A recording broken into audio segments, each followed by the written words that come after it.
नगर परिषद भरती 2025 कर निर्धारण व प्रशासकीय सेवा अधिकारी संपूर्ण अभ्यासक्रम परीक्षा पद्धती परीक्षेचे नियम संदर्भ पुस्तके संपूर्ण विश्लेषण सहित व्हिडिओ प्रश्नपत्रिका विश्लेषण 2023 संपूर्ण डिटेल आपण या व्हिडिओमध्ये पाहणार आहोत। पण व्हिडिओला सुरुवात करण्याआधी तुम्ही जर आपल्या चॅनलवरती नवीन असाल तर प्लीज आपल्या चॅनलला लाईक शेअर आणि सबस्क्राइब करा आणि नोटिफिकेशन बेलला क्लिक करा, म्हणजे येणाऱ्या प्रत्येक नवीन अपडेट तुम्हाला सुरुवातीला मिळत राहतील। प्लेलिस्टमध्ये जाऊन उर्वरित व्हिडिओ सुद्धा पाहायला विसरू नका। चला तर पाहूया हा व्हिडिओ। नमस्कार, सर्वांचं स्वागत आहे आपल्या चॅनलवरती। सर्व भावी अधिकाऱ्यांचं मनस्वी स्वागत। आपण नगर परिषदेची जाहिरात येणार याच्यावरती बरेचसे व्हिडिओ टाकलेले आहेत आणि नगर परिषदेची जाहिरात नक्कीच येणार आहे, तसं त्यांचा GR सुद्धा आलेला आहे। 3200 प्लस जागा आपल्याला या ठिकाणी नगर परिषदेमध्ये दिसतील, ज्याच्यामध्ये गट क आणि गट ड या दोन्ही प्रकारच्या सेवांमध्ये आपल्याला जागा दिसतील। आता याच्या संदर्भात कोणकोणत्या पोस्ट असणार आहेत, काय असणार आहेत, ह्या सगळ्या गोष्टी मी एका डिटेल व्हिडिओमध्ये टाकलेला आहे। तुम्ही डिस्क्रिप्शन बॉक्समध्ये जाऊन त्याच्या लिंकवरती क्लिक करून ते व्हिडिओ पाहू शकताय किंवा प्लेलिस्टमध्ये सुद्धा त्याचे व्हिडिओ आहेत। आपण आजचा जो व्हिडिओ आपण बनवणार आहे तो आहे फक्त आणि फक्त कर निर्धारण व प्रशासकीय सेवेसाठी, ज्याच्यामध्ये हा व्हिडिओ बनवण्याच्या पाठीमागचं कारण एकमेव असं आहे की कर निर्धारण व प्रशासकीय सेवेसाठी किंवा कर निर्धारण अधिकारी सेवेसाठी सर्वजण क्वालिफाय होतात, म्हणजे ज्यांचं ग्रॅज्युएशन झालेलं आहे, ज्यांची एक डिग्री आहे आणि MSc कंप्लीट आहे, अशा लोकांसाठी हा सर्वांसाठी भरता येणारा फॉर्म आहे। त्यामुळं मी त्याच्यावरती व्हिडिओ बनवत आहे। मग कर निर्धारण व प्रशासकीय सेवेसाठी कोणकोणता अभ्यासक्रम लागणार आहे, जसं स्थापत्य अभियांत्रिकी किंवा संगणक, जे विद्युत अभियांत्रिकी आहे किंवा संगणक आहे, तर या सगळ्या पोस्टसाठी जे जे अभ्यासक्रम आहेत, ज्या क्वालिफिकेशन्स लागणार आहेत ते सुद्धा आपण डिस्कस केलेले आहेत। त्यांचा अभ्यासक्रम इन डिटेल मी एक एक सगळ्यांचा डिस्कस करणार आहे। त्याच्यामध्ये पहिल्यांदा कर निर्धारण घेतोय, कारण ही सर्वांसाठी क्वालिफिकेशन सर्वांसाठी मॅच होणारी ही एक सेवा आहे। आता याच्यामध्ये बघा, महाराष्ट्र नगर परिषद कर निर्धारण व प्रशासकीय सेवा तुम्हाला स्क्रीनवरती डिस्प्ले होत असेल। याच्यामध्ये 2 पेपर असतात। पेपर 2 म्हणजे त्याच्यातला पहिला पेपर असतो, ज्याच्यामध्ये मराठी, इंग्रजी, सामान्य ज्ञान, त्याच्यानंतर बौद्धिक चाचणी, अशा 4 विषय असतात आणि प्रत्येकी मराठीचे 15 प्रश्न तुम्हाला 30 गुणांसाठी असेल। दर्जा 12वीचा असेल, मराठी माध्यमामध्ये प्रश्न असतील। त्याच्यानंतर इंग्रजी 15 प्रश्न असतील 30 गुणांसाठी, 12वीचा दर्जा असेल, इंग्रजी माध्यम असेल। सामान्य ज्ञान GS ज्याला म्हणतो आपण, त्याचे 15 प्रश्न असतील 30 गुणांसाठी आणि पदवीचा दर्जा असेल आणि मराठी व इंग्रजी या दोन्ही माध्यमामध्ये ते प्रश्न उपलब्ध असतील। त्याच्यानंतर बौद्धिक चाचणी, ज्याच्यामध्ये गणित बुद्धिमत्ता येईल, 15 प्रश्न असतील 30 गुणांसाठी आणि पदवीचा दर्जा असेल। असे टोटल तुम्हाला 60 प्रश्न असतील 120 गुणांसाठी आणि त्याच्यासाठी 70 मिनिटे कालावधी असेल। चला आपण दुसरा पेपर पाहूया। याच्यामध्ये पहिल्या पेपरमध्ये तुम्हाला वस्तुनिष्ठ बहुपर्यायी प्रश्न असतात, ऑप्शन दिलेले असतात। 1/4 निगेटिव्ह मार्किंग आहे मित्रांनो, ठीक आहे, आणि तुम्हाला ऑप्शन चूज करायचा आहे। त्याच्यासाठी 70 मिनिटे कालावधी आहे, 60 प्रश्न आहेत।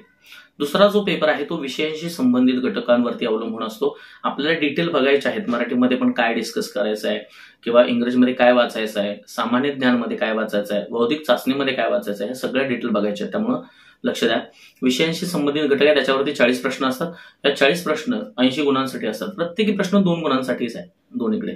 पदवीचा दर्जा आहे, मराठी आणि इंग्रजीमध्ये पेपर होणार, 50 मिनिटं कालावधी आहे आणि वस्तुनिष्ठ बहुपर्यायी सेमच ऑप्शन देणार तुम्हाला, ते निवडायचे आहेत।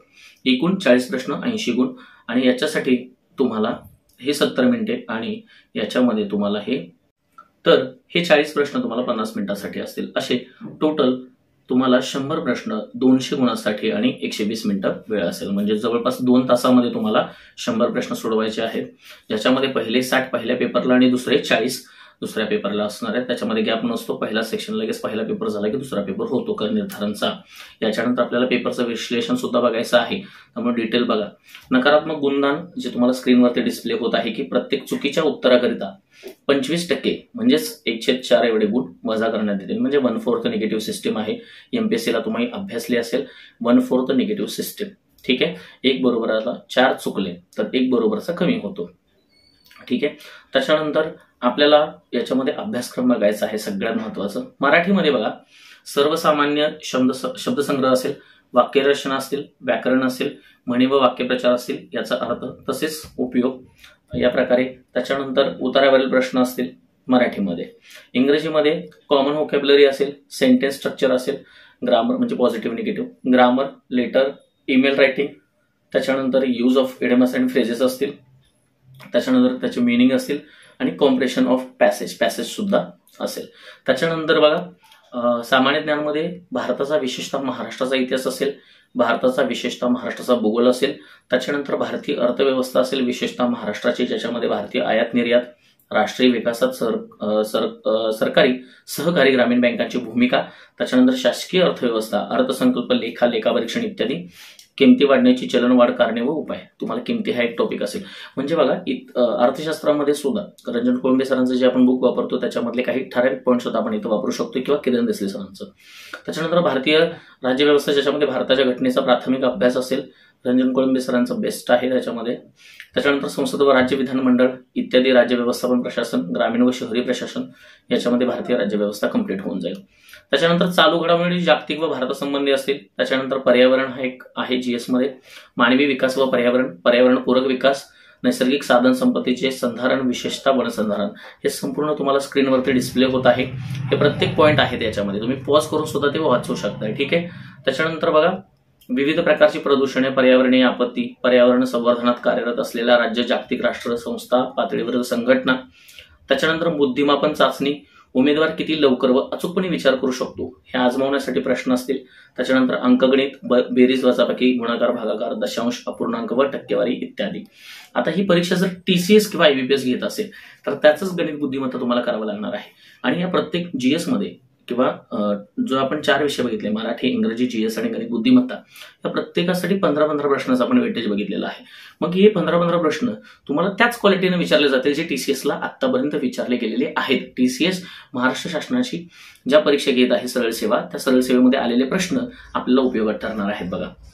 त्याच्यानंतर महाराष्ट्राचा भूगोल आहे, जे पेपर 2 आता बघायचं आपल्याला. पेपर 1 संपलेला आहे. पेपर 2 जो विषयाशी संबंधित घटक आहे याच्या संदर्भात आपण बघतोय.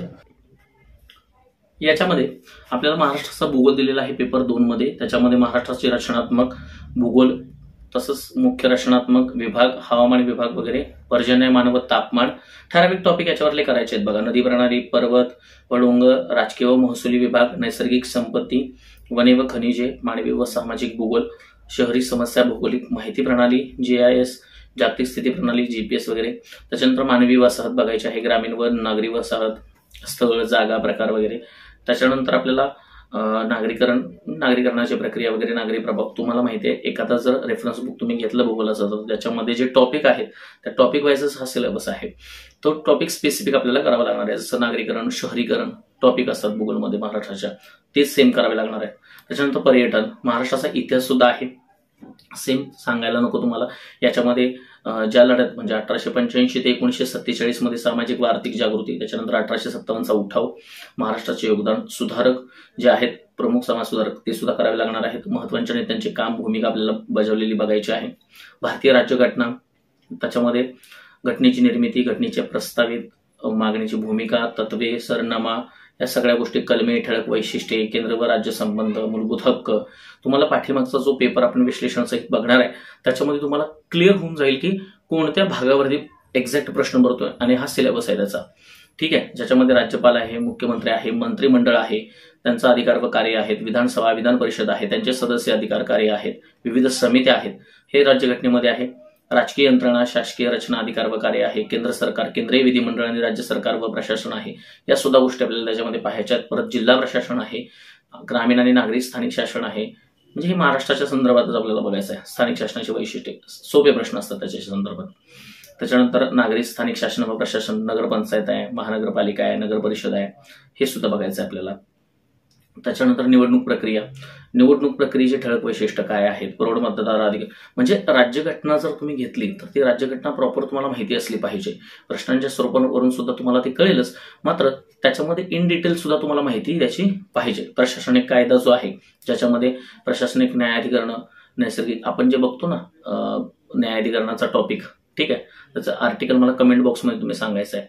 ते न्यायाधिकरण सुद्धा तुम्हाला करणं गरजेचं आहे. ठीक आहे. त्याच्यामध्ये ते करायचं आहे. कामगार कल्याण, कामगार कल्याण व समस्या, त्या संदर्भात न्यायमंडळ, न्यायमंडळाची रचना, त्याच्यानंतर एकात्मिक न्यायमंडळ, कार्य, सर्वोच्च न्यायालय, उच्च न्यायालय, भूमिका व अधिकार, दुय्यम न्यायालय, ह्या गोष्टी आपल्याला बघायच्या आहेत. त्याच्यानंतर माहिती अधिकार आहे बघा, माहिती अधिकार 2005 आपल्याला बघायचा आहे.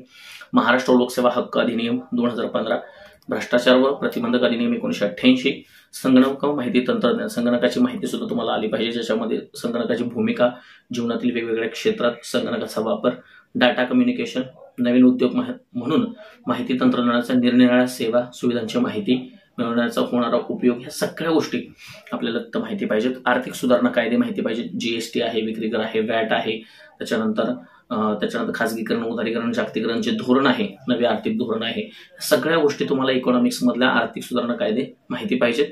सार्वजनिक व वित्त व्यवस्था, ज्याच्यामध्ये आपल्याला वॅट वगैरे किंवा रिझर्व्ह बँक असेल, बँकिंग यंत्रणा कशी असेल, राजकोषीय सुधारणा, केंद्र व राज्यातील आढावा, त्याच्यानंतर कर सुधारणा कमिटी ज्या असतील त्या करायच्या आहेत. त्याच्यानंतर त्याचे प्रकार काय काय आहेत, वॅट सार्वजनिक ऋण वाढ हे बघायचं आहे. ह्या सगळ्या गोष्टी याच्यामध्ये बघायच्या आहेत. महसुलाची साधनं काय आहेत, नॉन टॅक्स कर काय असतो, खरेतर महसूलमध्ये काय काय येतं, इकॉनॉमिक्स मधल्या ह्या सगळ्या गोष्टी तुम्हाला पाहायच्या आहेत. या सर्व गोष्टी आपल्याला सिलेबसमध्ये दिलेल्या आहेत.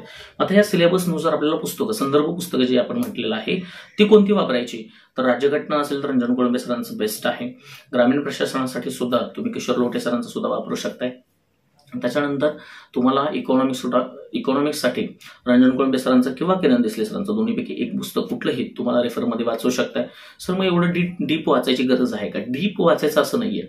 याच्या सिलेबसमध्ये जे पॉईंट दिलेले आहेत आणि तुम्हाला त्याच्यामधले कुठले ठराविक टॉपिक करायचे आहेत तेवढंच बघायचं आपल्याला. बाकीचे जास्त टॉपिक आपल्याला करायचे नाहीयेत. आपण सगळेच टॉपिक करत बसणार नाही आहोत.